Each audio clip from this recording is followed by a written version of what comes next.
Il est 21h30 ici à Paris. Bonsoir à tous et bienvenue à ceux qui nous rejoignent pour la suite de Paris Direct. À la une de l'actualité internationale, ce soir, la colère ne retombe pas en Grèce 2 jours après la collision. Et on commence donc cette édition par cet accident de train en Grèce qui a fait au moins 57 morts selon un dernier bilan. Le choc est toujours immense dans le pays. La colère ne retombe pas, même si le gouvernement a reconnu des défaillances chroniques sur son réseau de chemin de fer.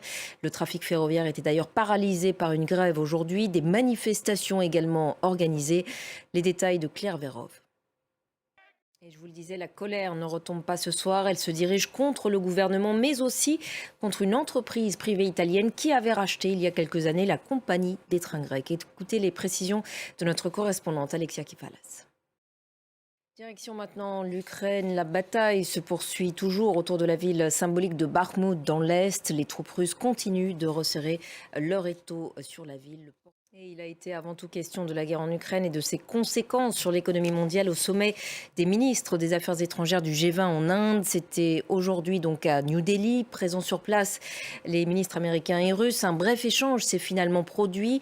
Le secrétaire d'État américain Anthony Blinken affirme avoir demandé à Sergei Lavrov, je cite, de mettre fin à la guerre d'agression de la Russie en Ukraine. Aucun communiqué final n'est sorti de ce sommet. Jade Lévin.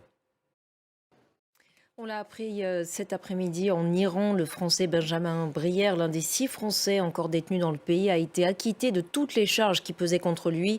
Mais il reste toutefois en prison.